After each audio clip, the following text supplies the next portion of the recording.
اب ہم آغاز کرتے ہیں سوال نمبر 8 کا، جو ہے دجال لعین کے متعلق مرزا قادیانی کے نظریات کیا تھے۔ مرزا قادیانی کا دجال کے بارے میں پہلا نظریہ۔ مرزا قادیانی نے لکھا ہے کہ دجال معبود پادریوں اور عیسائیوں متکلموں کا گروہ ہے جس نے زمین کو اپنے ساحرانہ کاموں سے تہہ و بالا کر دیا ہے۔ پادریوں کے سوا اور کوئی دجال اکبر نہیں۔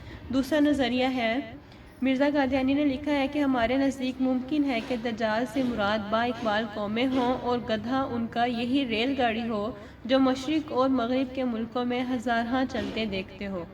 تیسرا نظریہ ہے، لغت میں دجال جھوٹوں کے گروہ کو کہتے ہیں جو باطل کو حق کے ساتھ مخلوط کر دیتے ہیں اور خلق اللہ کو گمراہ کرنے کے لیے مکر اور تلبیس کو کام میں لاتے ہیں۔ واضح ہو کہ نظریہ دجال کے لفظ کی دو تعبیریں کی گئی ہیں۔ ایک یہ کہ دجال اس گروہ کو کہتے ہیں جو جھوٹ کا حامی ہو اور مکر اور فریب سے کام چلائے۔ دوسرا یہ کہ دجال شیطان کا نام ہے جو ہر ایک جھوٹ اور فساد کا باپ ہے۔ چوتھا نظریہ ہے کہ دجال کا بھی احادیث میں ذکر پایا جاتا ہے کہ وہ دنیا میں ظاہر ہوگا اور پہلے دعوی نبوت کرے گا پھر خدائی کا دعوے دار بن جائے گا۔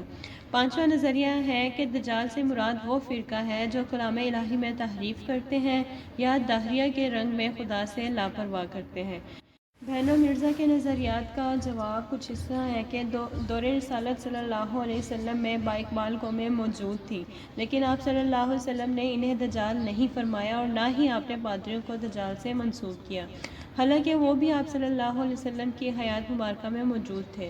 اسی طرح شیطان کا ذکر بھی ہر دور میں ہوتا رہا، لیکن کسی حدیث میں دجال سے مراد شیطان نہیں، جبکہ کسی باطل فرقے کو بھی دجال سے تعبیر نہیں فرمایا گیا، بلکہ دجال ایک شخصی وجود کا نام ہے جو قرب قیامت اپنے تمام تر فتنوں کے ساتھ ظاہر ہوگا اور سیدنا عیسیٰ علیہ السلام کے ہاتھوں مقام لد پر دجال کا خاتمہ ہوگا۔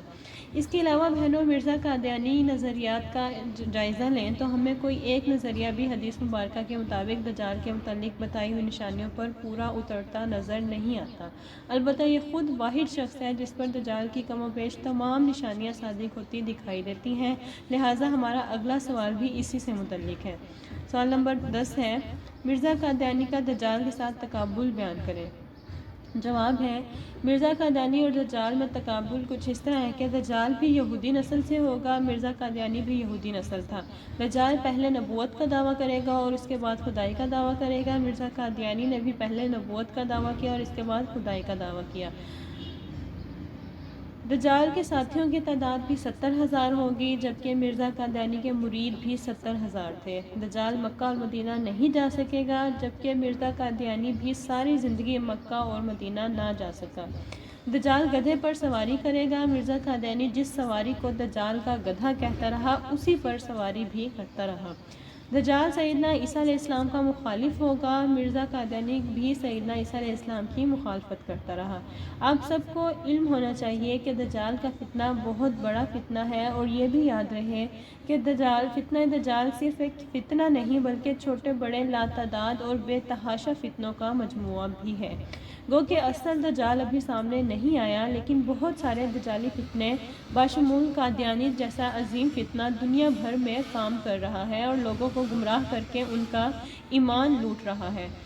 فتنہ قادیانیت ایک ایسا مذموم فتنہ ہے جو سادہ مسلمانوں کو اسلام کا لبادہ اوڑھ کر گمراہ کر کے تباہ کر رہا ہے، اور دجال بھی لوگوں کو مرتد کرے گا اور قادیانی بھی اسی راہ پر لگے ہوئے ہیں۔